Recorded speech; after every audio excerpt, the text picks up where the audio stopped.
পৃথিবীর মধ্যে আল্লাহ পাক যে মওত আর হায়াতের যে সময়টা নির্ধারণ করে দিয়েছে, এই মধ্যবর্তী সময়ে, এই মিডিল টাইমে, মওত আর হায়াতের মধ্যবর্তী সময়ের মধ্যে আল্লাহ পাক কোরআনের মধ্যে বলছে, তোমরা ওই সময় আহসানু আমালা, উত্তম আমলগুলোকে করো, ভালো ভালো কাজগুলোকে তোমরা করো, উত্তম উত্তম কাজ তোমরা করো। আল্লাহ এখানে বলেন আকতারু আমালা, আল্লাহ বেশি আমল করতে বলে নাই, সুন্দর আমল করতে বলেছে। জামিল মানে সুন্দর, হাসান মানে সুন্দর, আর আহসান মানে হচ্ছে অতি সুন্দর। আল্লাহ বলছে তোমরা অতি সুন্দর আমলগুলো করবে। অর্থাৎ আপনি 30 রাকাত নফল নামাজ আপনি পড়লেন, রুকুতে সময় দিলেন না, সেজদাতে সময় দিলেন না, তাসবিহতে সময় দিলেন না, সূরা ফাতিহার মধ্যে সময় দিয়ে তালাফুজের সাথে মাখরাজের সাথে আদায় করলেন না, কিরাত মিলালেন, তালাফুজের সাথে মাখরাজের সাথে আপনি আদায় করলেন না। মনে রাখবেন আল্লাহ পাক এলান করছে বেশি আমল না না, সুন্দর আমল করতে হবে। 2 রাকাত আপনি নামাজ আদায় করেন, ওই 2 রাকাতের মধ্যে খুশুটা আপনি রাখেন, সময় দেন, তালাফুজ ঠিক করে কোরআন তেলাওয়াত করেন, মাখরাজের সাথে কোরআন আদায় করেন, ওয়ারাতিলিল কোরআনা তারতিলা, সুন্দর করে সিজদাতে সময় দেন, রুকুতে সময় দেন। ওই আহসানু আমালা, এই দুনিয়ার জীবনটাকে এই সুন্দর আমলের দ্বারা আল্লাহ পাক সাজিয়ে নিতে বলছে।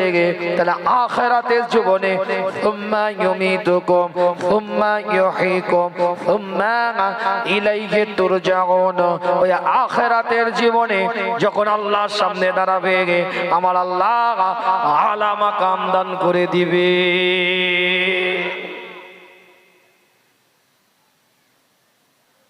আল্লাহ পাক আলা মাকাম দিয়ে দিবে।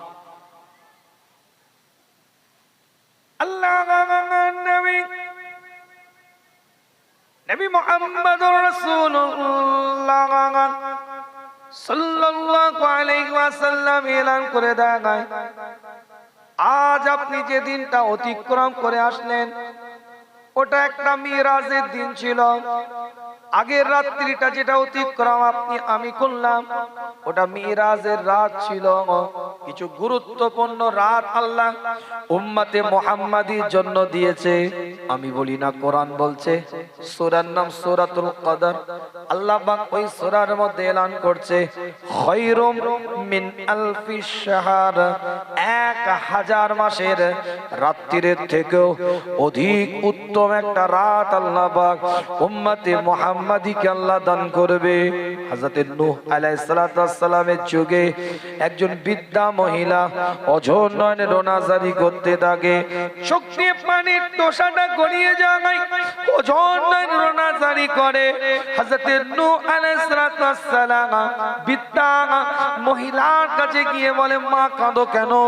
তোমার চোখে পানি বের হচ্ছে কেন? তুমি রোনাজারি করছো কেন? বৃদ্ধা মহিলা বলতে থাকে, আমার একটা সন্তান মারা গিয়েছে। বৃদ্ধা মহিলাটার দিকে তাকিয়ে নূহ আলাইহিস সালাতু ওয়াস সালাম বলে, তোমার সন্তানের বয়সটা কত ছিল? বৃদ্ধা মহিলা বলে, 400 বছর। 400 বছর আমার সন্তান বেঁচে ছিল, তারপরে মারা গেছে। হযরত নূহ আলাইহিস সালাতু ওয়াস সালাম ওই বৃদ্ধা মহিলাটাকে সান্ত্বনা দেওয়ার জন্য আল্লাহ পাকের নবী সরকারে কায়নাত মদিনাতুল ইমামুল মুরসালিন ইমামুল হুদার যুগের উদাহরণটা টেনে বলছে, আপনার সন্তান 400 বছর হায়াত পেয়েছে, তারপরেও আপনি কাঁদছেন। শুনুন, আখেরি জামানার কি একটা নবী আসবে, একজন রাসূল আসবে। সেই নবীর, সেই রাসূলের উম্মতিদের গড় আয়ু হবে 60 থেকে 70 বছর। ওই বৃদ্ধা মহিলা এই কথা শুনে নূহ নবীর দিকে তাকিয়ে বলে, তারা কি সংসার কিছু করবে না? তারা কি বাড়ি ঘর বানাবে না? চুপ করে গেছে, আর কাঁদে না। কেন? আমার সন্তান তো 400 বছর হায়াত পেয়েছে। কথা বুঝতে পারছে? উম্মতে মুহাম্মাদির জন্য আমার আল্লাহ বয়সটা কম দিয়েছে, এটা সত্য। এজ, এভারেজ এজ খুবই কম উম্মতে মুহাম্মাদির, গড় আয়ু খুবই সীমিত উম্মতে মুহাম্মাদির। কিন্তু মনে রাখবেন, আমার আল্লাহ কিছু কিছু এমন রাত দিয়েছে যে রাতের ইবাদত কবুলিয়াতের দরজা পাবে, যে রাতের ইবাদত মর্যাদার দরজা পাবে।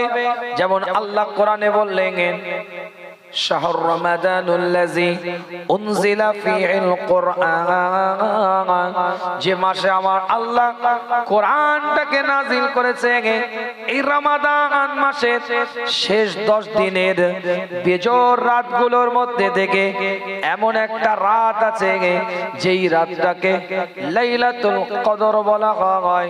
যেই রাতটার সম্পর্কে আমি বলি না, কোরআন বলছে লাইলাতুল কদরে খায়রুম মিন আলফিশ শাহর, 1000 মাসের রাত্রির থেকে উত্তম। আজকে আপনি আমি মিরাজের রাতকে অতিক্রম করে এসেছি, এটাও একটা মর্যাদাপূর্ণ রাত।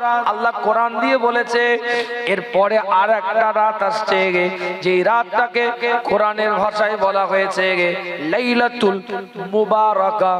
সূরাতুদ দুখানের 3 নম্বর আয়াতে আল্লাহ বলেছে লাইলাতুল মুবারাকা, এটা কোরআনের ভাষা। আর হাদিসের ভাষায় বলা হয়েছে লাইলাতুল নিসফি মিনাশ শাবান, অর্থাৎ শাবান মাসের 14 তারিখের দিনগত রাত, যে রাতটাকে আপনি আমি বলি শবে বারাতের রাত। মিরাজ মানে উদ্যগমন, আল্লাহ নবীর সাথে দিদার।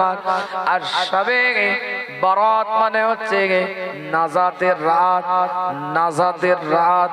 এই শবে মিরাজের কথা বলতে গিয়ে ছোট্ট করে বলি আপনাদেরকে, আল্লাহ নবী আল্লাহ রাসূলের সফরটাকে আল্লাহ পাক 3 ভাগে বিভক্ত করে দিয়েছিলেন।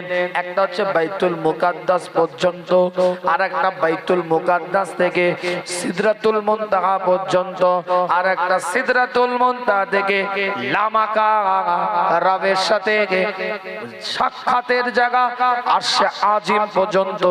এই 3 ভাগে এই আয়াতটাকে আমার আল্লাহ নাজিল করেছে। আর আমার নবীর সফরটাকে আমার আল্লাহ 3 ভাবে বিভক্ত করে দিয়েছে। জোরে বলবেন, আর একটু জোরে বলা যাবে না?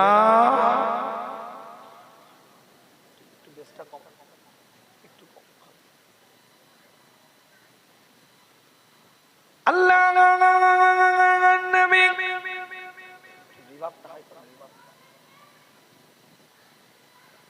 নবী মুহাম্মদুর রাসূলুল্লাহ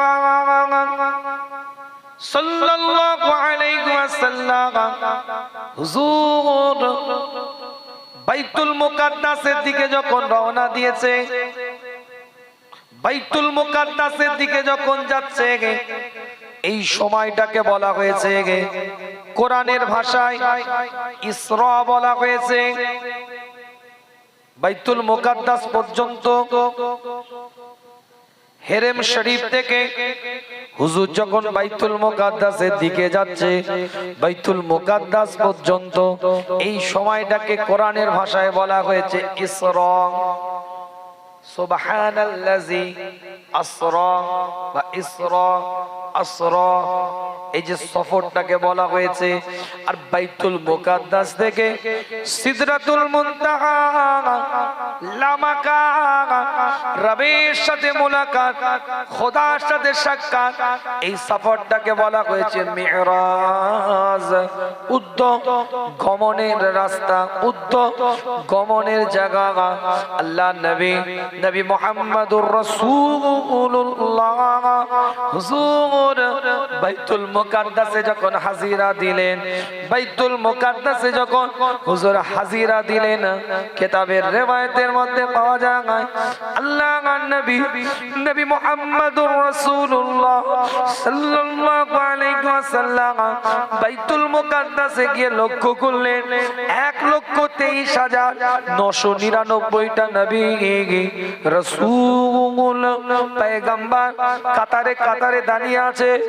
1,00,000 মতন্তরে 2,23,999টা নবী রাসূল পয়গম্বর বাইতুল মুকাদ্দাসে দাঁড়িয়ে আছে। কোন বাইতুল মুকাদ্দাস? যে বাইতুল মুকাদ্দাসের মধ্যে 1 রাকাত নামাজ আদায় করলে 50,000 রাকাতের সওয়াব পাওয়া যায়। সেই বাইতুল মুকাদ্দাসে কাতারে কাতারে দাঁড়িয়ে আছে সমস্ত নবী, সমস্ত রাসূল, সমস্ত পয়গম্বররা দুনিয়া থেকে বিদায় নিয়ে নিয়েছে। আল্লাহ তাকে সারা দিয়ে দিয়েছে। সমস্ত নবী, নবী রাসূল পয়গম্বর বারজাকি হায়াতে রূহের জগতে ঈসা নবী একমাত্র আল্লাহ তুলেছেন। আর বাশরিয়াত জীবনে আমার আল্লাহ আমার রাসূলকে রেখে দিয়েছে নবুয়তের চ্যাপ্টার শেষ করে দেওয়ার জন্য। আল্লাহ নবী ওই জায়গায় কাতারে কাতারে দাঁড়িয়ে আছে। সাহাবায়ে কেরাম হুজুরদেরকে সে হুজুর এলান করে দিচ্ছে।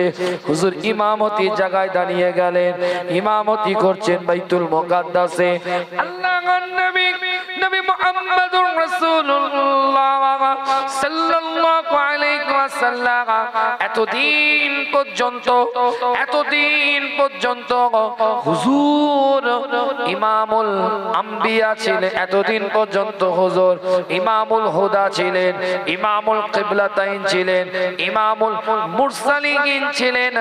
1,23,999টা নবী রাসূল পয়গম্বরদেরকে একসাথে ইমামতির দায়িত্ব পালন করে সেই দিন থেকে আমার রাসূল ইমামুল আম্বিয়া নবীদেরও ইমাম হয়ে গেলে। জোরে বলবেন, চিৎকার দিয়ে বলা যাবে না, কলিজা দিয়ে বলা যাবে না। আল্লাহ পাক কবুল করুন। কোন বাইতুল মুকাদ্দাস? আজ থেকে 10 দিন আগে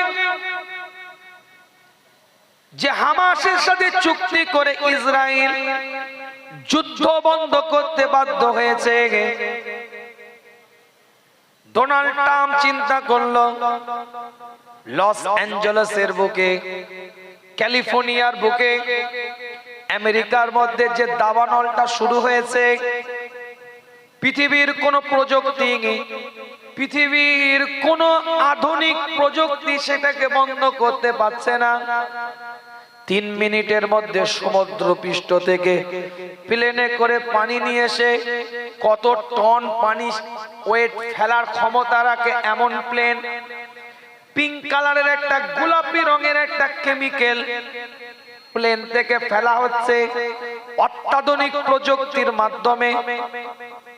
অনেক সুন্দর পদ্ধতির মাধ্যমে আগুন নিভাবার প্রচেষ্টা চলছে, আগুন নিভাবার প্রচেষ্টা করা হচ্ছে, কিন্তু লস অ্যাঞ্জেলেসের আগুন তারা নিভাতে পারছে না, ক্যালিফোর্নিয়ার বুকের আগুন তারা নিভাতে পারছে না। আমেরিকা দাবানলে পুড়ে সারখার করে দিচ্ছে। ডোনাল্ড ট্রাম্প বুঝে গিয়েছে ক্ষমতা ওখান থেকে কার্যকারী করতে শুরু করে দিয়েছে। পৃথিবীর মধ্যে আমার ধারণা, আমার চিন্তা 1,80,000 1,80,000 কোটি থেকে 200 কোটি মানুষ আল্লাহর দরবারে ফরিয়াদ করেছে, দোয়া করেছে, আল্লাহর দরবারে দোয়া চেয়েছে প্যালেস্টাইনের কচি কচি বাচ্চাগুলোর জন্য।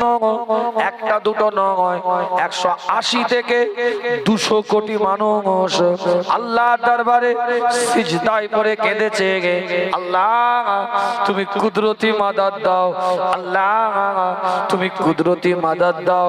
সেই কুদরতি মাদাদ আল্লাহ শুরু করে দিয়েছে। এমন দাবানল ক্যালিফোর্নিয়ার বুকে, লস অ্যাঞ্জেলেসে, আমেরিকার বুকে আল্লাহ দিয়েছে। এমন দাবানলের পাওয়ার আল্লাহ দিয়েছে। ডোনাল্ড ট্রাম্প সে তার শপথ বাক্য পাঠ করার আগে ইসরায়েলের প্রেসিডেন্টকে বাধ্য করেছে হামাসের সাথে আগে চুক্তি করো, যুদ্ধ বন্ধ করো। ১.৫ বছর পরে ওই হামাসের বাহিনী ওই ইসরায়েলের বুকে ওই জায়গায় গাজাতে শিশু বাচ্চাগুলো মুক্ত বাতাসে নিঃশ্বাস নিতে পেরেছে।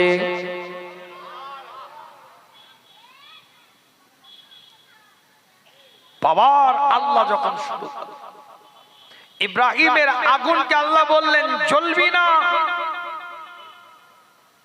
ক্ষমতা দেখেন যে আল্লাহ মিরাজে নিয়ে গেলেন, সেই রবের কথা বলছি, সেই খোদা।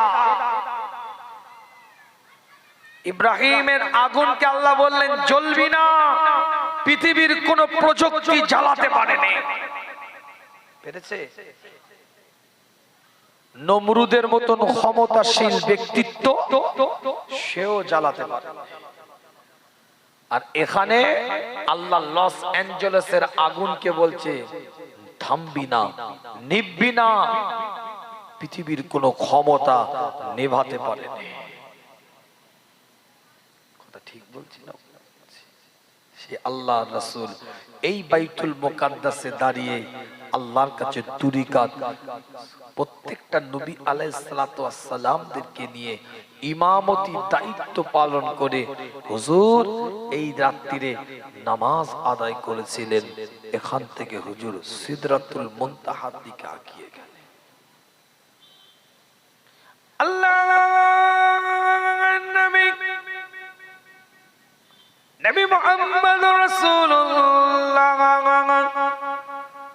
সাল্লাল্লাহু আলাইহি ওয়াসাল্লামের উপরে এক একটা কোরআনের আয়াতকে আল্লাহ পাক নাযিল করে দেয়, এক একটা ইবারতকে আল্লাহ পাক নাযিল করে দেয়। লস অ্যাঞ্জেলেসের কথা বলতে গিয়ে এই কারণে আপনাদের খেদমতে বললাম, একটুখানি বোঝার চেষ্টা করেন আপনারা। বাইতুল মুকাদ্দাসের কথা যেহেতু বলেছি, সেজন্য একটু টাচ আপনাদের খেদমতে দিলাম, ছোট্ট করে বলে দিয়ে যায়। আল্লাহ পাক এলান করে দিলেন বাইতুল মুকাদ্দাস থেকে আমার রাসূল উদ্যগমনের দিকে আগিয়ে গেলেন। উদ্যগমনের দিকে আগিয়ে যাচ্ছে, যখন সিদরাতুল মুনতাহা নামক জায়গায় হুজুর পৌঁছে গেলেন, জিবরাইল মুস্তাফার দিকে তাকিয়ে বলে আর যেতে পারবো না হুজুর, আপনি আগিয়ে যান, হুজুর আপনি রওনা দেন, হুজুর আপনি চলে যান, আর আমার যাওয়ার কোনো ক্ষমতা নাই। আল্লাহর নবী আল্লাহর রাসূল রবের মেহমান যখন হবে, সরকারে কায়নাত যখন রবের মেহমান হবে, আমার আল্লাহ ওই জায়গায় বুরাকের স্টপেজ করে দিলেন।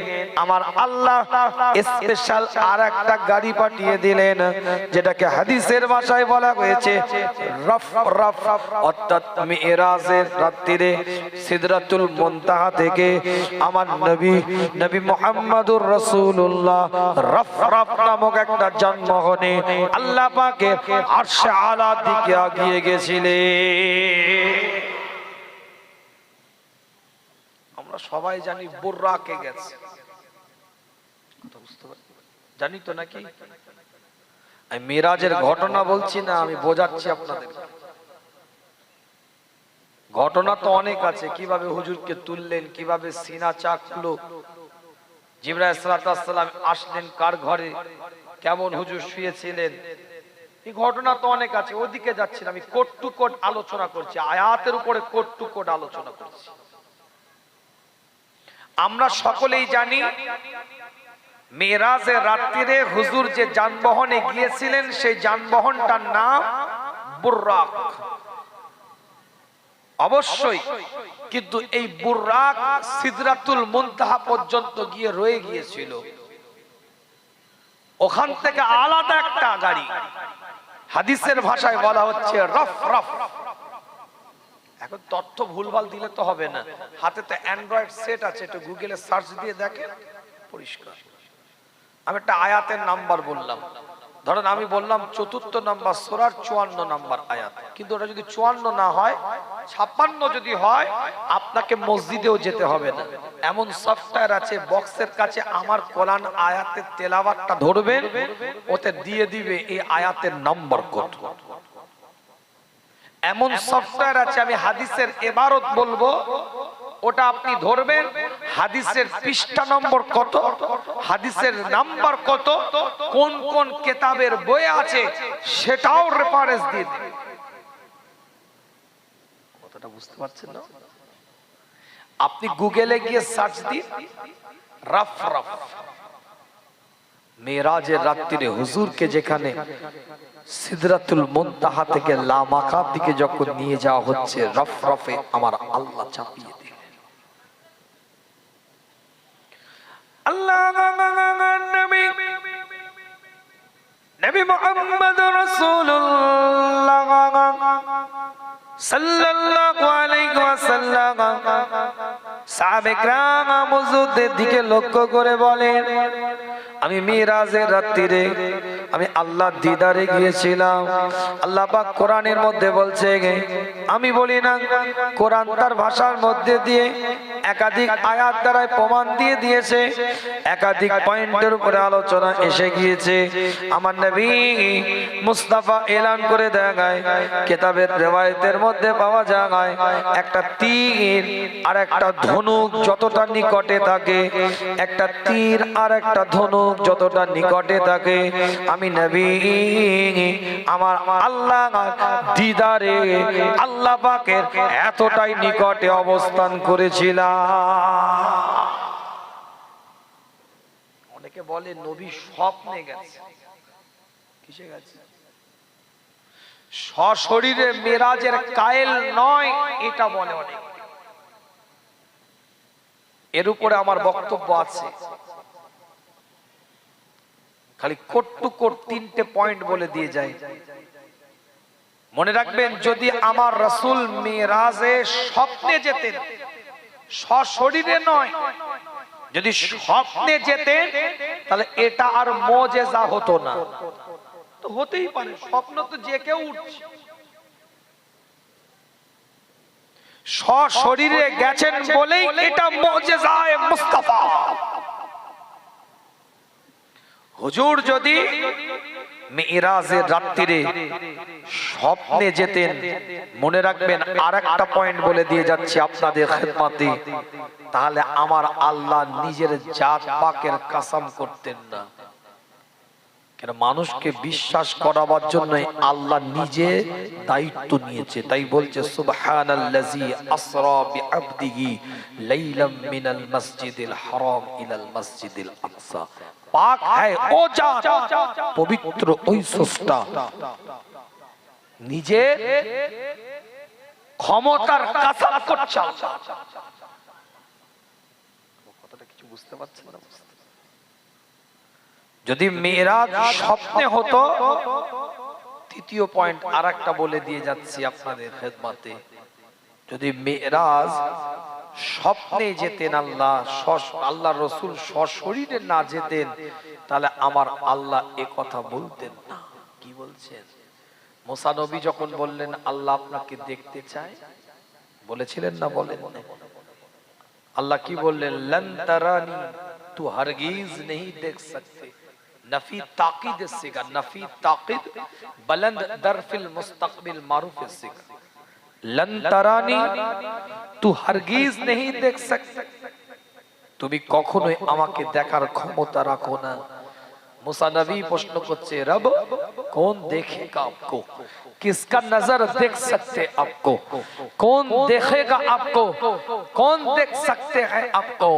रब ने कह दिया, ना तू देखे या चश्मे अंबिया देखे, ना तू देखे या चश्मे अंबिया देखे, मुझे देखे तो निगाहे मुस्तफा देखे। তুমি দেখতে পারবে না, পৃথিবীর বুকে যত নবী রাসূল পয়গম্বর এসেছে, কেউ আমাকে দেখার ক্ষমতা রাখে না।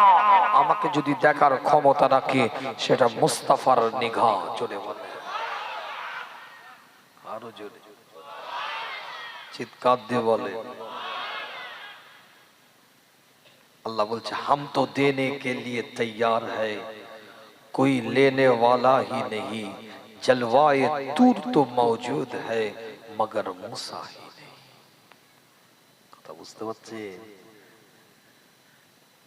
রাসূল কোরআন বলছি কোন ছোটি কিতাবের গল্প নয় আল্লাহ নবী আল্লাহ রাসূল বলছেন একটা তীর আর ধনুকে মধ্যবর্তী যে গ্যাপটা থাকে তীরটা এরকম করে টেনে মারে তো কত দূরে আসে ধনুকের সাথে তীরের ডিসটেন্স কতটা থাকে খুবই সামান্য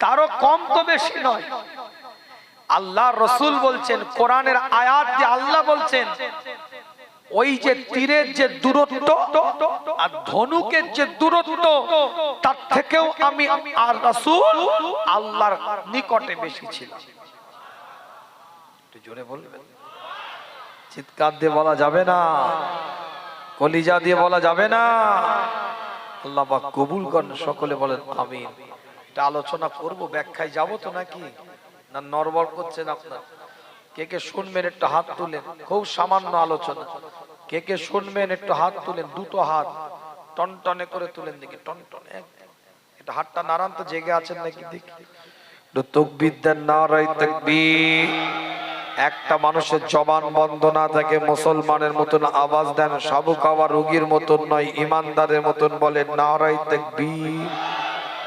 নারায়ে তাকবীর সিলসিলায়ে ফুরফুরা শরীফ সিলসিলায়ে ফুরফুরা শরীফ মাসলাকে মুজাদ্দিদ জামান নারায়ে তাকবীর दुरूद शरीफ अल्लाहुम्मा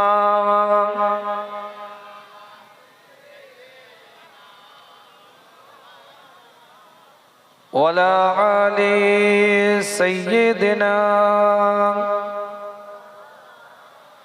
हाल दिल किसको सुनाएंगे आपके होते होगे क्यों किसी के दर पे जाएंगे क्यों किसी के दर पे जाएंगे आपके होते होगे हाल दिल किसको सुनाएंगे आपके होते होगे क्यों किसी के दर पे जाएंगे क्यों किसी के दर पे जाएंगे आपके होते होगे मैं गुलाम मुस्तफा को ए मेरी पहचान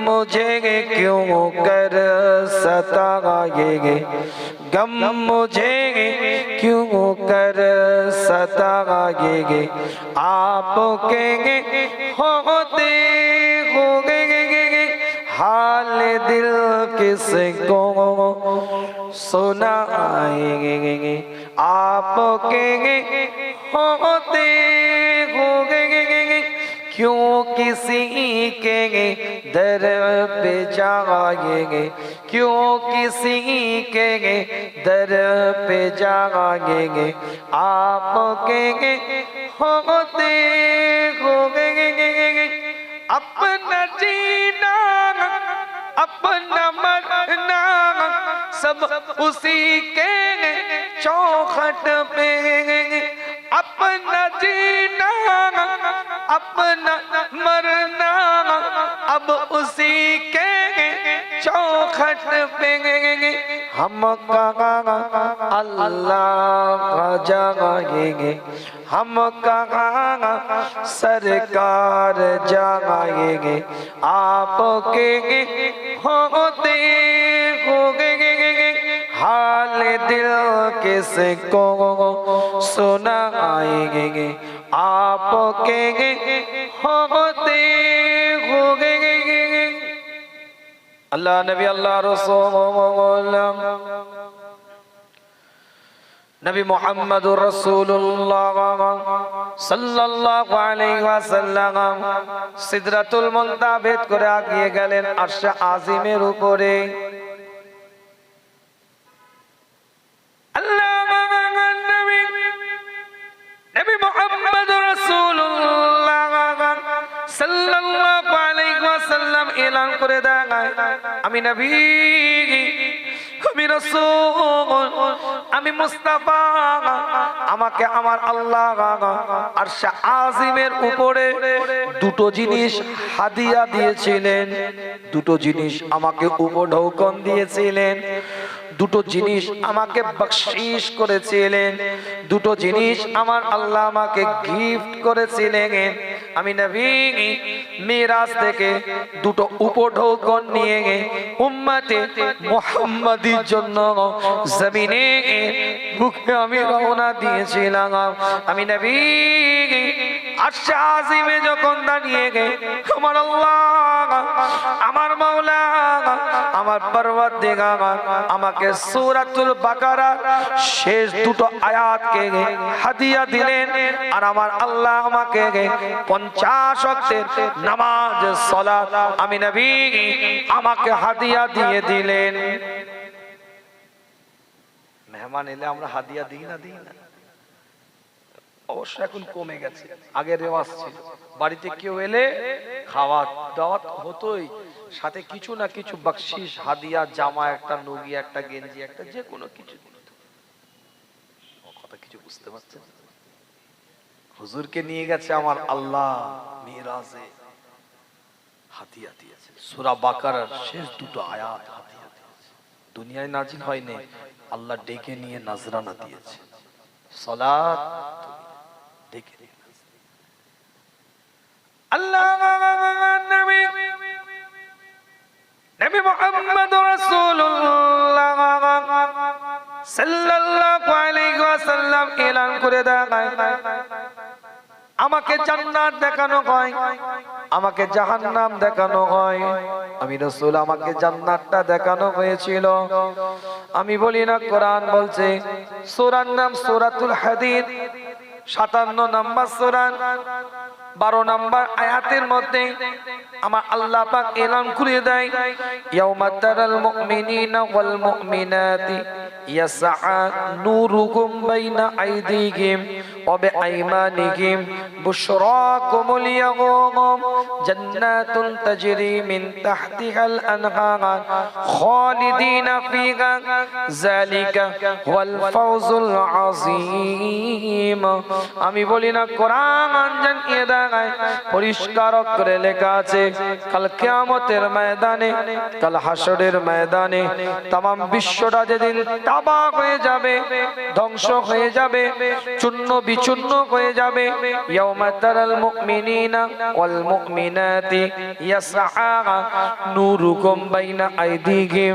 আমার আল্লাহ পুরুষ মহিলাদেরকে, মুমিন মুমিনাতদেরকে একটা দলে বিভক্ত করে দিবে, পুরুষ আর মহিলা, মুমিন আর মুমিনা একটা দলে বিভক্ত হয়ে যাবে। আমার আল্লাহ বলছে, ইয়াসআ নূরুকুম বাইনা আইদিহিম, আমার আল্লাহ তাদের হাতে একটা নূর দিবে, আর একটা তাদের কপালে নূর দিবে, দুটো নূর তাদের চমকাতে থাকবে। শুধু দুটো নূর দিবে এটা নয়, কোরআন বলছে বুশরাকুমুল ইয়াওম, আমার আল্লাহ তাদেরকে সুসংবাদ দিবে, জান্নাতুন তাজরি মিন তাহতিহাল আনহার, আমি আল্লাহ তোমাদেরকে নহর প্রবাহিত জান্নাতের ব্যবস্থা রেখেছি। একবার বের করে দেওয়া হবে, আবার ঢোকানো হবে এটা নয়, খালিদিনা ফিহা, চিরস্থায়ী সেখানে থাকার ব্যবস্থা আমি আল্লাহ করে দেব। যালিকা ওয়াল ফাওজুল আযীম, আর এটা সাকসেসের মূল মানদণ্ডে বান্দা তখন পৌঁছে যাবে। টাকা আছে, পয়সা আছে, অর্থ আছে, সম্পদ আছে, ব্যাংক ব্যালেন্স আছে, সুন্দরী বউ আছে, 3টে ছেলে, 3টে চাকরিজীবী, 4 চারটে জামাই, চারটে বড় ব্যবসাদার, বিরাট অর্থের মালিক, ক্ষমতা আছে, পাওয়ার আছে, আধিপত্য আছে, স্ট্যাটাস আছে, লোকবল আছে, জনবল আছে। আপনি আমি মনে করি এরাই হচ্ছে সমাজের বুকে সাকসেসের মানদণ্ডে পৌঁছে গেছে, এরাই হচ্ছে উত্তীর্ণ হয়ে গিয়েছে। আপনার আমার কাছে উত্তীর্ণের সংজ্ঞা এটাই: টাকা পয়সা, বাড়ি, মার্কেট, দোকান, বিজনেস, ব্যবসা, পরবর্তী প্রজন্ম মাথা তুলে দাঁড়ানো, একটা ক্ষমতা, পাওয়ার, আধিপত্য, এটাই আপনার আমার কাছে সাকসেসের মানদণ্ড। কিন্তু কোরআন বলছে প্রকৃত সাকসেসের মানদণ্ড হচ্ছে যালিকা ওয়াল ফাউজুল আযীম। সাকসেসের মানদণ্ড তখনই বোঝা যাবে যখন আল্লাহর পক্ষ থেকে কাল কিয়ামতের ময়দানে তাদেরকে দুটো নূর দেওয়া হবে, আলো দেওয়া হবে, জ্যোতিটা দিয়ে দেওয়া হবে, এবং আল্লাহর পক্ষ থেকে তাদেরকে জান্নাতটা দেওয়া হবে। এই বান্দাগুলো রবের দরবারে সাকসেসের মানদণ্ডে পৌঁছে যাবে। জোরে বলবেন, চিৎকার দিয়ে বলা যাবে না। আল্লাহ নবী বলছেন ওই জান্নাত আমাকে দেখানো হয়েছে, আমি নবী জান্নাতটা দেখাচ্ছি। আল্লাহ নবী নবী মুহাম্মদুর রাসূলুল্লাহ সাল্লাল্লাহু আলাইহি ওয়াসাল্লাম এলান করে দেন, আমি জান্নাতের মধ্যে যখন প্রবেশ করি আমি রাসূল বেলালের পায়ের আওয়াজটা তখন শুনতে পাই। কালো বেলাল, বেলালের পায়ের আওয়াজ। উমাইয়ার কাছ থেকে যখন আবু বকর বেলালকে কিনে নিয়ে আসছে, ছোট্ট করে বলছি পায়ের আওয়াজটা কেন? হুজুরের জান পেহচান সেন্সটা একটু চিন্তা করেন। আমরা ফোনে কথা বললে গলার আওয়াজ বুঝতে পারি, না দেখলে গলার শব্দ শুনে ধরতে পারি, কিন্তু সাহাবাদের সাথে আমার নবীর এতটাই সম্পর্ক ছিল, যার তার তো গলার আওয়াজ শুনতে পেয়ে আপনি বুঝতে পারবেন না। জান পেহচান কাছের মানুষের গলার স্বর, গলার আওয়াজ আপনি চিনতে পারেন।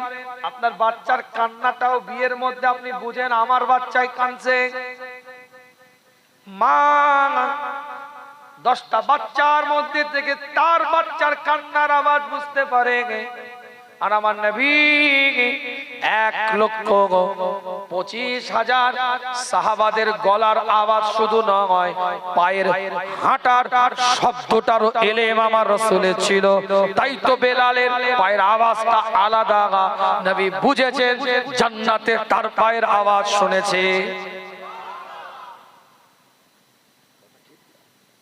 বলতে পারতেন তো বেলালের গলার আওয়াজ শুনতে পেলাম, তাহলে পায়ে চলার একটা আওয়াজ সামান্য পার্থক্য হয়। সেই পার্থক্যটা কার পায়ের আওয়াজ? মুস্তাফার। সেই এলেমটা আমার আল্লাহ দান করেছে। তাই তো কোরআন বলছে সূরাতুল ইনশিরার মধ্যে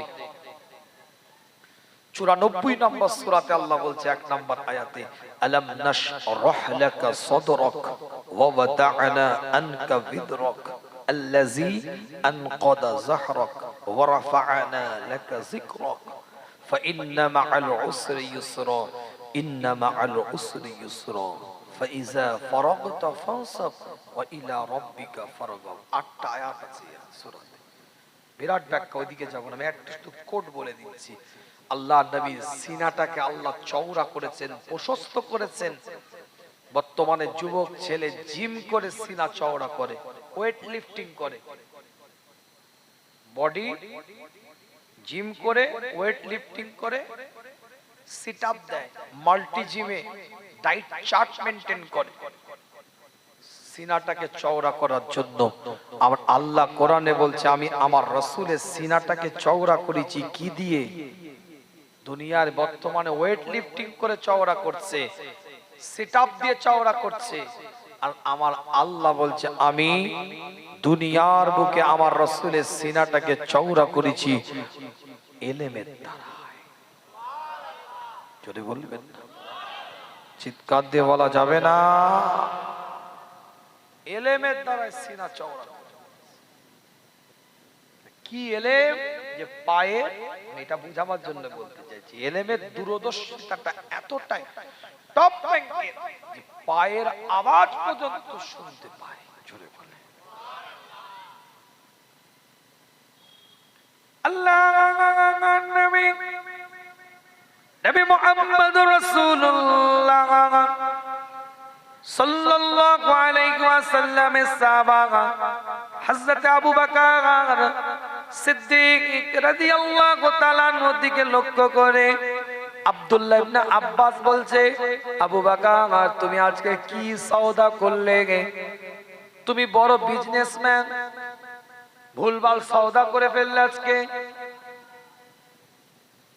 কেন?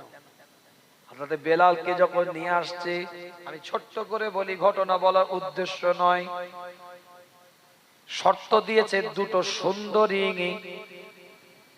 আমাকে তোমাকে খাদেম দিতে হবে। বেলালকে নিতে গেলে যেটার 50 দিরহাম দাম 2000 দিরহাম দিতে হবে। হযরত আবু বকর সিদ্দিক রাদিয়াল্লাহু তাআলা টুকটুক করে যখন এগিয়ে যাচ্ছে, কিতাবের riwayতের মধ্যে পাওয়া যায় উমাইয়া আওয়াজ দিয়ে বলছে, আবু বকর ঠকে গেলি আজকে। এটা কালো গোলামের জন্য চকচকে ঝকঝকে পরিষ্কার পরিচ্ছন্ন গোলামগুলো দিয়ে গেলি দুটো, আবার অর্থ দিয়ে গেলি, সব তো দিয়ে দিলি, খালি একটা কালো গোলামের জন্য। হযরত আবু বকর থাকতে পারে না, উমাইয়ার দিকে তাকিয়ে সেদিনে বলেছিল, উমাইয়া তুমি বেলালের চেহারাটা দেখেছিস, আর আমি আবু বকর বেলালের কলিজাটা দেখেছি। বেলালের কলিজায় মুস্তাফা আছে, আমার কাছে আমার জীবনের থেকেও বেলালের কলিজার দাম বেশি হয়ে গেছে। চেহারা দেখেছিস তুই, বেলালের চেহারা দেখেছিস, আমি বেলালের কলিজা দেখেছি। ও কলিজায় মুস্তাফা সরকারে কায়নাত আছে, মদিনাত দুলাল আছে, ইমামুল মুরসালিন আছে। আল্লাহ নবী আল্লাহ রাসূল যখন মিরাজ থেকে ফিরে আসলেন, আসার পরে বেলালের দিকে তাকিয়ে বলে, বেলাল কি এমন তুমি আমল করো? আমি তোমার পায়ের আওয়াজটা মিরাজের রাতে আসে আজিমের উপরে জান্নাত দেখতে দেখতে জান্নাতে শুনতে পেয়েছিলাম, কি এমন তুমি আমল করো? হযরতে বেলাল চুপ করে বসে আছে, ইয়া রাসূলুল্লাহ কি আর আমি আমল করব? কিন্তু আমি একটা বিশেষ আমল করে থাকি হুজুর।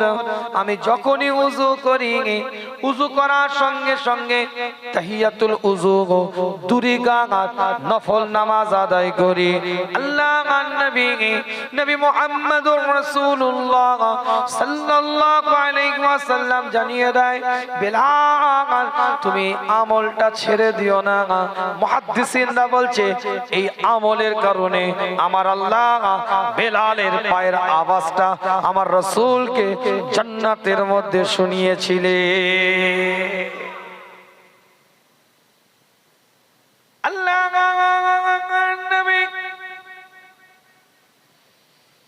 নবী মুহাম্মদুর রাসূলুল্লাহ সাল্লাল্লাহু আলাইহি ওয়াসাল্লামকে জাহান্নাম দেখানো হয়।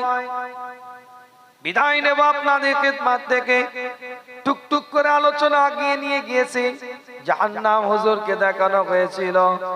জাহান্নামে সব থেকে নিম্নতম আযাব এই মিরাজের রাত্রিরে হুজুর যখন জাহান্নামীদেরকে দেখছে, জাহান্নামীদের সব থেকে নিম্নতম আযাব আল্লাহর নবী আল্লাহর রাসূল দুনিয়াতে এসে বলে তাদেরকে আগুনের জুতোটা পরিয়ে দেওয়া হয়েছে। এই আগুনের জুতোর উপরে তারা দাঁড়িয়ে আছে।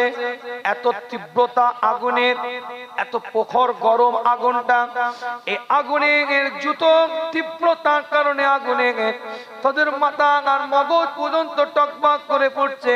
তাদের কলিজাটা যেন গাল দিয়ে বেরিয়ে আসবে, এই রকম অবস্থা, এমন গরম। এটা ওই জাহান্নামীদের সব থেকে নিম্নতম আযাব। হুজুর যখন মিরাজ থেকে দুনিয়াতে আসলেন, চতুর্দিকে সাহাবারা বসে আছে, বুখারীর রিওয়ায়াত, মুসলিমের রিওয়ায়াত। হুজুর যখন বললেন আমি বাইতুল মুকাদ্দাসে গিয়েছি, সিদরাতুল মুনতাহাতে গিয়েছি, লা মাকাতে গিয়েছি, আরশে আজিমে গিয়েছি, রবের সাথে দেখা করে এই রাত্রিরে আবার ফিরে এসেছি। হুজুর যখন এই কথা বললেন, সঙ্গে সঙ্গে কিছু মানুষ প্রশ্ন করলেন, কুফারে বেদিনেরা জিজ্ঞাসা করলেন, আচ্ছা আপনি বাইতুল মুকাদ্দাস তো গিয়েছিলেন, আচ্ছা বলেন তো বাইতুল মুকাদ্দাসের দরজাগুলো কেমন, বাইতুল মুকাদ্দাসের পরিবেশটা কেমন? আল্লাহর নবী বলে আমি তো দেখি না, কিন্তু আমার আল্লাহ এই প্রশ্নটা তারা যখন আমাকে করেছে, খোদ আমার আল্লাহ, বুখারীর রিওয়ায়াত বলছি, বাইতুল মুকাদ্দাসটাকে আমি নবী আমার চোখের সামনে এনে দেখায়, এক একটা বাইতুল মুকাদ্দাসের চিহ্ন দেখে দেখে আমি তাদের জবাবগুলোকে দিতে থাকি। নামাজ পড়েছে, বেরিয়ে গেছে, খুঁজে খুঁজে কি দেখেছে, কিন্তু তারা সন্দেহ করে প্রশ্ন করেছে। আল্লাহ রাসূল বলছেন আমার সামনে বাইতুল মুকাদ্দাসের চিত্রটা এনে দিয়েছে, আমি এক একটা দেখি তাদের প্রশ্নের উত্তর দিতে থাকি। জোরে বল আল্লাহ।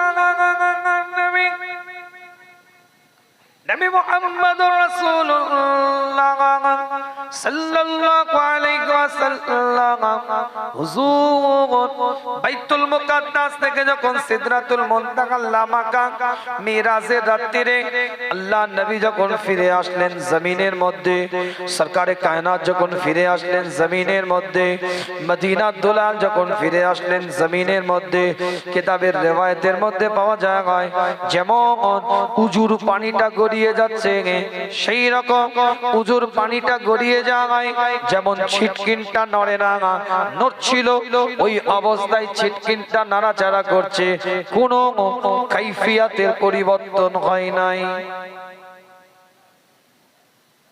কিছু বুঝতে পারছেন? উজু করেছিলেন তো, উজুর পানিটা গড়িয়ে যাচ্ছে। দরজার যে ছিটকিনটা নাড়ায় এরকম নড়ে গেছে, দরজা ছিটকিন নড়ছে বেরোতে গিয়ে লাগাতে, সেটা ওই অবস্থায় করছে। এর উপরে আমার বক্তব্য আছে শোভারানী মেমোরিয়াল কলেজে, প্রায় 40 থেকে 43 মিনিটের একটা বক্তব্য আছে ইউটিউবে। এটা সায়েন্টিস্ট ব্যাখ্যা অনুযায়ী কিভাবে সম্ভব। আজকে তো সেই পরিবেশ নেই, কেন ছেড়ে দেবো আলোচনা, শুধু একটা কথা বলে যাচ্ছে একদম স্বাভাবিক জ্ঞানে বোঝাবার জন্য। আজ যদি কোনো ভিভিআইপি ব্যক্তি এই বাদুটু কি রাস্তা, এটা বাদু মোড় থেকে এটা শাসন নাকি কোথায় গেছে, এইদিকে কোথায় গেছে, খড়িবাড়ি, হ্যাঁ ওইটাই তো বলছি, বাদুটু খড়িবাড়ি নাকি। এই যে বাদুটু খড়িবাড়ি যে রোডে কোনো যদি ভিভিআইপি লোক যায়, কোন রাষ্ট্রপতি, প্রধানমন্ত্রী, দেশের কোন একজন টপ র্যাঙ্কের অফিসার, সে যখন এই রাস্তাটা দিয়ে যাবে, ফোর্স জেট ক্যাটাগরি ঠেলাওয়ালা দাঁড়িয়ে যা, রিকশাওয়ালা দাঁড়িয়ে যা, ভ্যানওয়ালা দাঁড়িয়ে যা, সাইকেলওয়ালা দাঁড়িয়ে যা, বাইকওয়ালা দাঁড়িয়ে যা, গাড়িওয়ালা দাঁড়িয়ে যা, সবাইকে দাঁড় করিয়ে দেয়। কেন? এটা ভিভিআইপি পারসন যাবে, দাঁড়িয়ে যা, সে চলে যাবে, তারপরে তুই মুভ করবি। কি ভাই কথা ঠিক বলছি না? তার আগে পর্যন্ত দাঁড়িয়ে থাকতে হবে। তাহলে দুনিয়ার ক্ষমতায় সে ঠেলাওয়ালা, রিকশাওয়ালা, ভ্যানওয়ালা, সাইকেলওয়ালা, বাইকওয়ালা, গাড়িওয়ালা, সাধারণ মানুষ, সাধারণ নাগরিককে দাঁড় করিয়ে দিল। সে যাবে, তারপরে যাতায়াত আরম্ভ করতে পারবে। এটা দুনিয়ার ভিভিআইপির সম্মান। আর তামাম পৃথিবী ভিভিআইপিদের ভিভিআইপি সরকারে কায়নাত, মদিনাত দুলাল, ইমামুল মুরসালিন, ইমামুল হুদা, ইমামুল কিবলাতাইন, হাবিব লবিব তবিব, সাহিবুল জুদ ওয়াল করম, তামাম ভিভিআইপিদের ভিভিআইপি। আল্লাহ রাসূল যখন আরশে আলার দিকে আগিয়ে যাচ্ছে, আল্লাহ এলান করে দিলেন, সূর্য দাঁড়িয়ে যা, চন্দ্র দাঁড়িয়ে যা, নক্ষত্র দাঁড়িয়ে যা, ভূমণ্ডল আপনার কি বলে যা কিছু তোরা আছিস সব দাঁড়িয়ে যা। আমার আল্লাহ গোটা বলটাকে দাঁড় করিয়ে দিলেন। রাসূল আসলেন, তারপরে আবার সময় শুরু হলো। তার আগে পর্যন্ত সূর্য যদি প্রদক্ষিণ না করে, নিজের কক্ষপথে সূর্য যদি না ঘুরে, চন্দ্র যদি ঘুরে না ঘুরে, টাইমটা স্তব্ধ হয়ে যাবে, দাঁড়িয়ে যাবে। মুস্তাফা দুনিয়াতে এসেছে, আল্লাহ সময় টাইমকে চালু করেছে, তার আগে পর্যন্ত বন্ধ রেখেছে।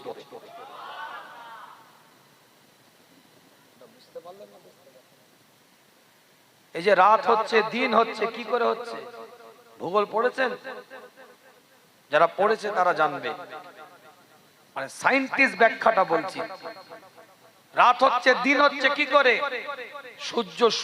সূর্যের কক্ষপথে ঘুরছে, চন্দ্র চন্দ্রের কক্ষপথে ঘুরছে। এখন যদি দাঁড়িয়ে যায়, সময় 3টে থেকে আর 4টে হবে, মুভ করবে। রাত 12টা থেকে কি সকাল 12টা হবে? দাঁড়িয়ে গেছে। আবার একটা উদাহরণ দিচ্ছি যুবকদেরকে বোঝাবার জন্য। একটা 4 মিনিট 27 সেকেন্ডের ভিডিও তুমি ইউটিউবে দেখছো, 4 মিনিট 27 সেকেন্ডের ভিডিও একটা ইউটিউবে দেখছো, হঠাৎ করে 2 মিনিট 52 সেকেন্ডে, 2 মিনিট 52 সেকেন্ডে একটা কাজ পড়ে গেছে, তুমি পুশ করে দিলে। পুশ বুঝেন? মানে দাঁড় করিয়ে দিলে, ভিডিওটাকে দাঁড় করিয়ে দিলে, রেখে চলে গেলে। ইমাতা ওমাতা ঘুরে 1 ঘন্টা 1.5 ঘন্টা কাজ মিটিয়ে ঘরে এসে দেখছো, যা কিরে, আরে এটাই তো দেখছিলাম। ফেসবুক, ইউটিউবে, মোবাইলে একটা ভিডিও, যেখানে তুমি 4 মিনিট 27 সেকেন্ডের ভিডিও 2 মিনিট 52 সেকেন্ডে পুশ করে দাঁড় করিয়ে দিয়ে তুমি 3 ঘন্টা কেন 6 ঘন্টা পরেও যদি আসো, ওটা কিন্তু 2 মিনিট 53 সেকেন্ড হবে না, ওটা 51 সেকেন্ড হবে না, ওটা 52 সেকেন্ড থেকে চালু করতে হবে। কেন? ওখানেই তো দাঁড়িয়ে গেছে, আর কোনো পরিবর্তন হবে না। মুস্তাফা সাজিমে গেছে, সব স্তব্ধ হয়ে গেছে। আল্লাহ দিদারে যাচ্ছে, সৃষ্টির সেরা রবের দিদারে যাচ্ছে, সৃষ্টির সেরা খোদা দিদারে যাচ্ছে, সৃষ্টির সেরা মদিনাত দুলাল ইমামুল মুরসালিন আল্লাহ দিদারে যাচ্ছে। সব স্তব্ধ, স্ট্যাচু দাঁড়িয়ে গেছে। মুস্তাফা এসেছে, আবার সব যে যার কাজে লেগেছে। तमाम সৃষ্টিকে আল্লাহ দাঁড় করিয়ে দিয়েছে। সাধারণভাবে কথাটা বুঝালাম, এটা মনে করবেন না যে হুজুর মনে হয় ইউটিউবের একটা ভিডিওর গল্প দিয়ে আর রাস্তার ভিভিআইপির মানুষের প্রোটোকলের গল্প দিয়ে আমাদেরকে মুখরোচক কথা শোনালো। 17টা পয়েন্ট আছে সায়েন্সকে চ্যালেঞ্জ করার মতন পয়েন্ট আছে। এত বড় কথা বললাম, সায়েন্সকে চ্যালেঞ্জ করার মতন পয়েন্ট আছে। আল্লাহ পাক যদি কোনো সময় নিয়ে আসে আলোচনা, তখন ডিটেইলস করব। কেন এখন ডিটেইলস করলে আলোচনা ডিটেইলস করার সুযোগ নেই। কেন একটা কথা বলে দিয়ে চলে গেলে তো হবে না, তার সমাধান দিতে হবে। না অর্ধেক কথা নিয়ে বাড়িতে গেলে তো ভুল বুঝবেন। আল্লাহ নবী আল্লাহ রাসূল মিরাজ থেকে আসলেন, প্রচার চালু হয়ে গেল। রাসূল হুজুর বলছে মিরাজে গেছে। আবু জেহেল চিন্তা করছে এটাই সুযোগ, এটাই টাইম, আবু বকরকে একটু বিগড়ে দি। ये बोलছে अगर कोई कहे एक रात को बैतुल मुकद्दस गए, वही रात को सिदरतुल मुंतहा गए, लामा का जाके रब से मुलाकात करके जन्नत देख के जहन्नम देख के फिर वही रात को लौट कर आए। अगर ऐसा बात कोई कहे तो तुम क्या कहोगी अबू बकर? तुम्हारा क्या ख्याल है? इसके बारे में तुम क्या कहना चाहते हो? अबू बकर দুটো কথা বলতে পারতেন, हाँ कर सकते कोई या नहीं, नहीं ऐसा नामुमकिन चीज है, ऐसा नहीं कर सकते कोई। দুটো কথা সিদ্দিক আকবর বলতে পারতেন, হ্যাঁ করতে পারে আর না হলে না কেউ করতে পারে না। কিন্তু সিদ্দিক আকবর রাদিয়াল্লাহু তাআলা আনহু বলছেন बात किसका है, किसके बारे में तुम कह रहे हो? कौन ऐसा कहते हैं, कौन ऐसा बोलते हैं, किसके बारे में तुम कह रहे हो? बात किसका है? अगर मुस्तफा कहे तो, अगर सरकार कायनात कहे तो, अगर मदीना दुलाल कहे तो, अगर इमामुल मुरसलीन कहे तो, अगर इमामुल हुदा कहे तो, अगर इमामुल किबलतैन कहे तो, अगर मुस्तफा कह दिया जो कर चुका वही आकर बोल दिया। আবু বকরের দিকে তাকিয়ে বলছে কি বলছিস রে আবু বকর? বলে হ্যাঁ এটাই বলছি। ভেবে দেখেছিস? হ্যাঁ সব দেখা হয়ে গেছে। নবী যদি বলে তাই সত্য। আবু বকর এবার মিজাজে এসে গেছে। কি মিজাজ? রাগের মিজাজ নয়, ওয়াহদানিয়াতের ঈমানের মিজাজে এসে গেছে, হালাতে ঈমানের মিজাজে এসে গেছে। আবু জেহেলকে বলছে শোন, কি মনে হচ্ছে আমাকে দেখে? কি মনে হচ্ছে? আরে কি মনে হচ্ছে আমাকে দেখে? আমি জান্নাত দেখেছি না, জাহান্নাম দেখেছি না, যে আল্লাহকে এক বলে মানি সে আল্লাহ কি দেখেছি আমি? তুই কি করে বলছিস?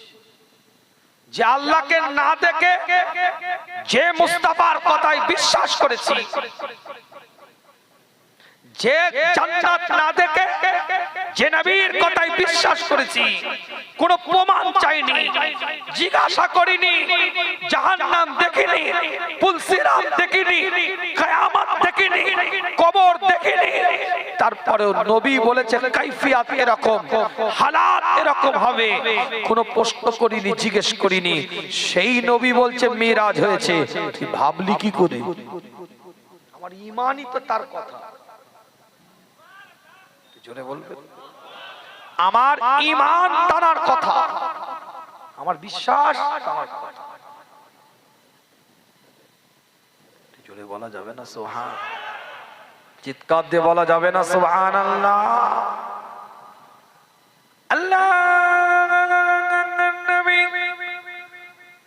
নবী মুহাম্মদ রাসূলুল্লাহ সাল্লাল্লাহু আলাইহি ওয়াসাল্লাম যখন মিরাজ থেকে আসলেন, উদ্যগমনের রাত থেকে যখন হুজুর বাড়িতে ফিরে আসলেন, আম্মা জান আয়েশা সিদ্দিকা রাদিয়াল্লাহু তাআলা আনহাকে বেশ কিছুদিন পরে আল্লাহ নবী আল্লাহ রাসূল একদিন একদা হঠাৎ করে এলান করে দিলেন, আয়েশা কি নিবে তুমি আমার কাছে বলো, কি চাও তুমি আমার কাছে বলো, কি নিতে চাও তুমি আমাকে বলে দাও, আমি তোমাকে তাই দেব। তুমি যা নিবে আমি তোমাকে তাই দেব, তুমি যা নিতে চাও আমি তোমাকে তাই দিয়ে দেব। কিতাবের রিওয়ায়াতের মধ্যে পাওয়া যায়, পরিষ্কার অক্ষরে লেখা আছে, আম্মা জান আয়েশা সিদ্দিকা রাদিয়াল্লাহু তাআলা আনহা বলেন, হুজুর আমি একটু আমার আব্বা জানের সাথে পরামর্শ করি, কি আপনার কাছে চাওয়া যায়। সিদ্দিক আকবরের কাছে এসে বললেন, আব্বা জান আল্লাহর নবী খুব জোশে আছে, আমাকে মোহাব্বত করে ভালোবেসে আমাকে বলছে যে কি চাও আয়েশা তুমি বলো, আমি তোমাকে তাই দিয়ে দেব। নবুয়াতের জজবায় আমার রাসূল আছে, নবুয়াতের জোশে আমার রাসূল আছে, একটু আপনি হুজুর বলেন কি চাওয়া যায়। আব্বা হুজুরের কাছে কি বলা যায়?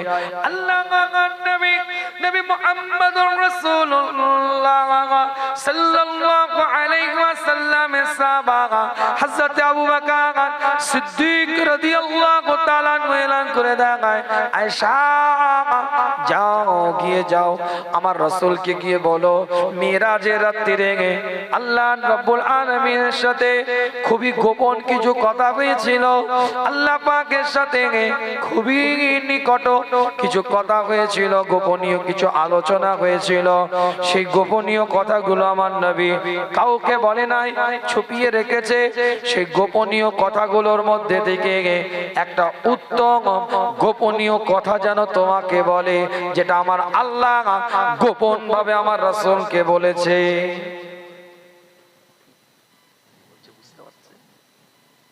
এক বিষয় কিন্তু ওয়াজ করে যাচ্ছে, পরে যারা এসেছেন তারা তো বুঝতে পারবেন না, যারা প্রথম থেকে শুনেছেন তারা বুঝতে পারবেন কোথা থেকে কি কোড টু কোড আলোচনা হচ্ছে। কিতাবের রিওয়ায়াতের মধ্যে পাওয়া যায় আম্মা জানা আয়েশা সিদ্দিকা রাদিয়াল্লাহু তাআলা আনহা আল্লাহর নবী নবী মুহাম্মদুর রাসূলুল্লাহ সাল্লাল্লাহু আলাইহি ওয়াসাল্লাম কে সে বলে, হুজুর আপনার সাথে যে গোপনীয় কথা কিছু হয়েছে, আল্লাহ পাকের কিছু নিকটীয় কথা হয়েছে, যে কথাগুলো আপনি ছুপিয়ে রেখেছেন, বলেন নাই, লুকিয়ে রেখেছেন, রহস্য এখনো কাউকে কিছু শোনান নাই, সেই গোপন কথাগুলোর মধ্যে থেকে সব থেকে শ্রেষ্ঠতম গোপন কথা আল্লাহ আপনাকে কি বলেছে, একটু রহস্যটা আমাদেরকে বলতে হবে। আল্লাহ রাসূল একটু মুচকে হাসলেন, আবু বকর ঠিক জায়গায় ঘাটা দিয়েছে, কথা কিছু বুঝতে পারছেন? আর আজকালকার মেয়ে যদি এসে বলে, আব্বা জামাই তোমাকে বলেছে, আমাকে বলেছে, খুশি হয়ে কি লিবি বল, বলে দাঁড়া লিস্ট করে দিচ্ছি, এই কথা বলে না, দাঁড়া লিস্ট করে দিচ্ছি। বিদায় নেব আপনাদের খেদমত থেকে, ইতি টানবো আলোচনা আপনাদের খেদমতে। আল্লাহ নবী মুহাম্মদুর রাসূলুল্লাহ সাল্লাল্লাহু আলাইহি ওয়াসাল্লাম জানিয়ে দেন, আয়েশা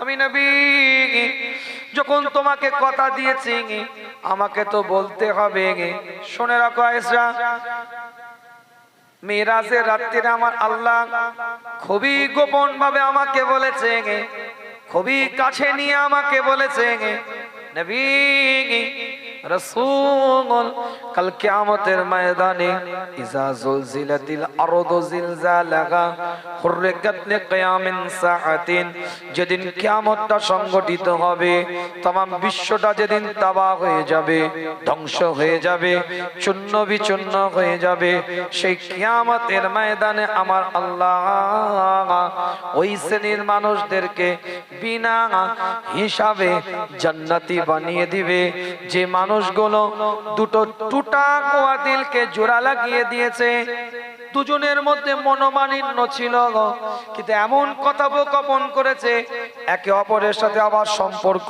তৈরি হয়ে গেছে, দুজনের মধ্যে দূরত্ব ছিল, একজন মিডল ম্যান গিয়ে সেই মানুষটার সাথে, দুজন ব্যক্তির সাথে আলোচনা করে করে, পরিশ্রম করে করে, ভালো কিছু বুঝিয়ে বাজিয়ে দুজনের মধ্যে ঐক্য একতা, নিজেদের মধ্যে মিল মোহাব্বত করে দিয়েছে, অর্থাৎ দুটো টুটা হওয়া দিলকে জোড়া লাগিয়ে দিয়েছে। আমার আল্লাহ এই বান্দাগুলোকে বিনা হিসাবে কাল কিয়ামতের ময়দানে জান্নাতি বানিয়ে দিবে।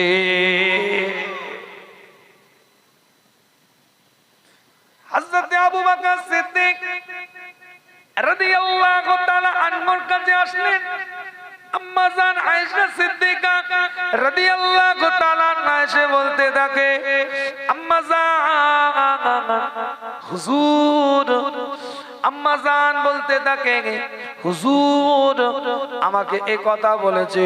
আবু বকর সিদ্দিক রাদিয়াল্লাহু তাআলা আনহু কথা শুনে অঝরনানে রোনাজারি করতে আরম্ভ করে দেয়। চোখ দিয়ে পানির টোশাগুলো গড়িয়ে যেতে থাকে, কাঁদতে আরম্ভ করে দেয়। আম্মা জান বলে, আপনি কাঁদেন কেন? আপনার চোখে পানি কেন? আপনি তো আনন্দ করবেন, আপনি তো খুশি করবেন, আপনি রোনাজারি করেন কেন?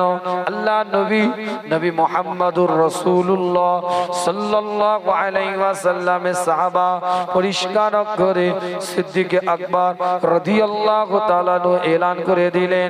পরিষ্কার করে লেখা আছে, আয়েশা তুমি তো পজিটিভ দিকটা নিয়েছো, নেগেটিভ দিকটা কি একবার ভেবেছো? দুটো দিলের মধ্যে যদি কেউ জোড়া লাগিয়ে দেয়, অন্তরের মধ্যে মোহাব্বত ভালোবাসা দিলের মধ্যে যদি জোড়া লাগিয়ে দেয়, ভাঙা অন্তরটাকে যদি জোড়া লাগিয়ে দেয়, টুটা হুয়া দিলটাকে যদি জোড়া লাগিয়ে দেয়, আমার আল্লাহ তাকে জান্নাতি বানিয়ে দিবে। কিন্তু তুমি কি এটা ভেবেছো দুটো দিলের মধ্যে যারা ফাটল ধরিয়ে দিবে, অর্থাৎ কারোর মনে যদি কেউ কোনো কষ্ট দেয়, এটা কি তুমি ভেবেছো আল্লাহ কি তার জায়গাটা কোথায় দিবে? যেমন তুমি পজিটিভ ভেবে আনন্দ করছো, আমি নবী আমি রাসূলের সাহাবা আমি নেগেটিভ ভেবে চিন্তা করছি, উল্টো দিকটাতেও তো তার আল্লাহ তাকে বড় আযাবের মধ্যে রেখে দিবে। কি কথা বুঝতে পারলে? ওটা তো প্লাস, মাইনাসটা ভেবেছো? মসজিদে নববীর মধ্যে আমার রাসূল বসে আছে, বিদায় নেব। শেষ হাদিসটা বলি আপনাদের খেদমতে। দিন বুঝেন, ইসলাম বোঝেন, শরিয়ত বোঝার চেষ্টা করেন। অভিনয় করে দিন চলে না, নাটক করে ইসলাম চলে না। আফাতুমিনুনা বিবাদিল কিতাব ওয়া তাকফুরুনা বিবাদ। একটা নিলাম, একটা ছেড়ে দিলাম, এটার নাম দিন নয়। ইয়া আইয়ুহাল্লাযীনা আমানু আমিনু, এই ঈমানদারেরা তোরা ঈমানদার হয়ে যা। প্রথমে আল্লাহ জামাত সিগা ব্যবহার করলেন, তারপরে আল্লাহ আমরের সিগা ব্যবহার করলেন। আল্লাহ পাক কোরআনের মধ্যে জানিয়ে দেয়, ইয়া আইয়ুহাল্লাযীনা আমানু ইয়া আইয়ুহাল্লাযীনা আমানু দুখুলু ফিস সিলমি কাফা ওয়া লা তাত্তাবিউ খুতুওয়াতিশ শাইতান। আল্লাহ পাক কোরআনের মধ্যে এলান করে দেয়, তোরা পরিপূর্ণতার সাথে ইসলামের মধ্যে প্রবেশ করে যা। জীবন তৈরি করে এই মিরাজের রাত্রি থেকে শিক্ষা নিতে হবে। শুধু ঘটনা আলোচনা দলিল হাদিস শুনলে হবে না, জীবনের নীতিমালা তৈরি করতে হবে। আজকে মনের মধ্যে এটা নিয়ে যান, নিজেদের মধ্যে ভ্রাতৃত্ব রাখবো, মানবতা রাখবো, সম্প্রীতি রাখবো।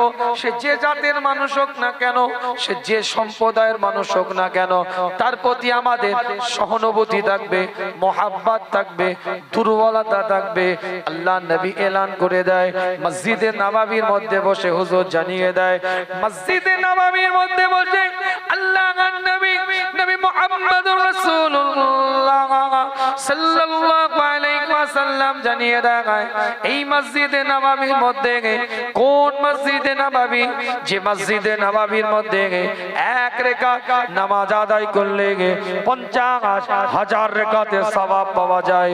সেই মসজিদে নববীর মধ্যে আল্লাহ পাকের কোন বান্দা যদি আমি নবী আমার সাথে যদি 1 মাস ইতিকাফ করে, ওই মসজিদে নববীতে যেখানে এক রাকাত নামাজ পড়লে 50,000 রাকাতের সওয়াব পাওয়া যায়, ওই মসজিদে নববীর মধ্যে আল্লাহ পাকের কোন বান্দা যদি আমি নবী আমার সাথে 1 মাস ইতিকাফ করে, আল্লাহ পাক তাকে যে সওয়াবটা দিবে, আল্লাহ পাক তাকে যে মর্যাদাটা দিবে, তার থেকেও বেশি মর্যাদা, তার থেকেও বেশি সওয়াব আল্লাহ তাকে দান করবে যে অপরের উপকার করার জন্য, অসহায়ের পাশে দাঁড়াবার জন্য, বিপদগ্রস্ত মানুষকে সহযোগিতা করার জন্য একটা কদমকে আগিয়ে দেয়।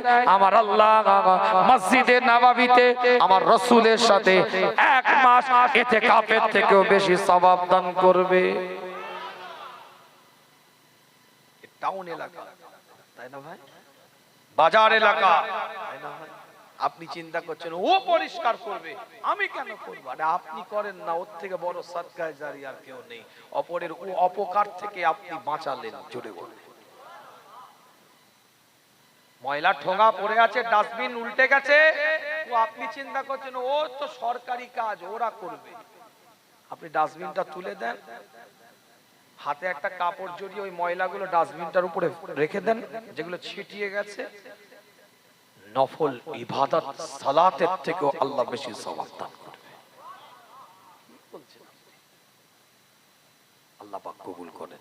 ভাই এসেছে আলোচনা করবে, আমার কথা কি আর রাগ করলেন আপনারা? জোরে বলেন, রাগ করলেন, কষ্ট পেলেন, ব্যথা পেলেন? মেরাজের উপরে আলোচনা শেষ পর্যায়ে এটাই বললাম, রাসূল বলেছে দুটো টুটা হওয়া দিলকে জোড়া লাগানো, অর্থাৎ ভালো মানুষের সাথে আচরণ এর মাধ্যমে ফুটে উঠছে। ব্যবহার ভালো রাখা, সে যে জাতের হোক, যে ধর্মের হোক, যে সম্প্রদায়ের হোক, যে রিলিজিয়াস হোক, তার প্রতি আমার সহানুভূতি থাকবে, ভালোবাসা থাকবে, হৃদ্রতা থাকবে, দুর্বলতা থাকবে। এ জাত কারো চমকানোতে নেজ গোটাই না, আবার এ জাত কাউকে ধমকালেতেও যায় না। কি বললাম বুঝতে পারছেন? কে যদি চমকে দেয়, কেউ কি ধমকে দেয়, এ জাত কিন্তু নেজ গুটিয়ে চলে যাবে না। এ শিক্ষা দেয়নি তোমার চমকানোতে জাত কিন্তু মাথা নত করবে না, আবার এ জাত কাউকে চমকাতেও যাবে না। এটাই জাতের বৈশিষ্ট্য। গুনাহগারের জন্য দোয়া করবেন, আমি আপনাদের জন্য দোয়া করি। প্রতিষ্ঠান কেন্দ্রিক দরবারে ফুরফুরা শরীফে বিভিন্ন কার্যকলাপ হচ্ছে, আপনারা যাবেন, বাচ্চাগুলোকে দেন, সন্তানগুলোকে দেন, তৈরি করে দিই। আমি 2 ঘন্টা বক্তব্য দেব, কি হবে? শুনলেন, এক কান্দে শুনলেন, আর এক কান্দে বেরিয়ে গেল, কথা ঠিক না? যদি আপনার পরিবার থেকে 2টো 10টা 5টা গ্রাম থেকে ছেলে যদি তৈরি হয়ে আসে, ওটা সেলসেলার খুঁটি তৈরি হবে, কথা ঠিক না? বিভিন্ন প্রতিষ্ঠানে পড়াশোনা চলছে, আমি বলবো না যে আমার প্রতিষ্ঠানেই সব থেকে ভালো পড়াশোনা হয় না, কিন্তু এটা আমি বলবো যদি 13 বছর 14 বছর ফুরফুরা শরীফের জমিনে থেকে পড়াশোনা করে, তার আকীদাটা, আপনি যে দিলের মধ্যে আকীদাটা লালন পালন করেন, সিলসিলায়ে ফুরফুরা শরীফের মতবাদ উসুল, তার দিলের মধ্যে সেই আকীদাটা তৈরি হবে। কথা বুঝাতে পারলাম? আলহামদুলিল্লাহ, মুজাদ্দিদে জামানের প্রতিষ্ঠিত লিল্লা বোর্ডিং সহ ফুরফুরা ফাতিহা খারিজিয়া মাদ্রাসা এখন দাওরাতুল হাদিস বিভাগ পর্যন্ত হয়ে গেছে। হিফজ বিভাগ আছে, দরবারে মাজারের সংলগ্ন জামিয়া মুহাব্বাতুন নিসা নামক মহিলা বিভাগ আছে। প্রতিষ্ঠান আল্লাহ শুকর। কি বলছেন আপনি? আপনি 700 800 মাদ্রাসা করে খালি ডেলিভারি দিচ্ছে কিছু, যে এত মাদ্রাসা এত কিছু করেছি। মুজাদ্দিদে জামান সহ 5 হুজুর পীর কেবলা গণেরা এবং আমার মুরব্বি বাপ চাচারা মিলে এপার বাংলা ওপার বাংলা পূর্ব ভারতের বুকে 10 থেকে 12,000 মাদ্রাসা করে গেছে। আমি নাম ধরে ধরে বলতে পারি প্রতিষ্ঠানগুলো, এত বড় কথা বলে লিস্ট দেখিয়ে দেব। বাংলা ভাষাভাষী যত বক্তা বক্তৃতা বিগত দিন দিয়েছে এপার বাংলা ওপার বাংলায়, বাংলা ভাষাভাষী যত ভাইরাল বক্তা বর্তমানে ইন্টারনেট, ইউটিউব, সোশ্যাল মিডিয়া আপনি দেখছেন, এদের গোড়া ফুরফুরা শরীফের কোন প্রতিষ্ঠান। আমার কথা কিছু বুঝতে পারছেন? একটু যাবেন, অন্য কিছু না, একটু দেখবেন, ইউটিউবে গিয়ে আপনার কি বলে সার্চ দিয়ে, গুগলে গিয়ে ওই বক্তার নাম দিয়ে সার্চ দিবেন, তার দেখবেন প্রাথমিক শিক্ষা ফুরফুরা শরীফের কোন পীর মাশায়েখের হাতে গড়া প্রতিষ্ঠান থেকে প্রাথমিক শিক্ষা অর্জন করেছে। কথা কিছু বুঝতে পারছেন? এগুলো বলতাম না, এখন নতুন করে বলতে ধরেছি একটু 2-1 মিনিট। কেন বলেন তো? কিছু আগাচা এখন দেখছি একটু মাথা চারা দিয়ে খেদমত করলে দোষ নেই, খেদমত করুক, কিন্তু এমন করছে যেন মুজাদ্দিদে জামান 5 হুজুর কেবলা তাদের আওলাদরা প্রতিষ্ঠান কেন্দ্রিক কোন খেদমত করেন। একটু বলতে ধরেছি। আল্লাহ আমাদের সকলকে কবুল করেন, সকলে বলেন আমিন। আমার মেজো চাচা জান হুজুর পীর কেবলা, এই যে চাচা জান এসেছিলেন, ইনার নাম ছিল বড় হুজুর পীর কেবলার মেজো সাহেব জান। ফুরফুরা শরীফের ঐতিহাসিক ইসালে সাহেব মাহফিলে যিনি জিকিরের মাহফিল করাতেন, আখিরি মোনাজাত করতেন, পীর আল্লামা চাচাজান হুজুরের নাম হচ্ছে পীর আল্লামা ইব্রাহিম সিদ্দিকী, আর আমার মেজো চাচার নাম ছিল পীর আল্লামা আবু ইব্রাহিম সিদ্দিকী। কথা বুঝতে পারছেন? হুজুর কেবলা এট এ টাইম 350 থেকে 400টা মাদ্রাসা পরিচালনা করেছে। কি বলছে? খেদমত নেই, কিছু করিনি আমরা। আপনার বাচ্চার কানে এটা বলে দেন, তুলে দেন, তোর বাপের মাথার দাড়ি, তোর বাপের মাথার টুপি, তোর বাপের মুখের দাড়ি, তোর বাপের মাথার পাগড়ি, তোর বাপের গায়ের জুব্বা, এটা ফুরফুরা শরীফের পীর মাশায়েখদের ওসিলায় হয়েছে, এটা বলতে হবে আপনাকে আপনার বাচ্চাকে। সে আমাকে নেক চাই না নেক, সে সিলসিলায় ফুরফুরা শরীফের মতবাদ মানুক চাই না মানুক।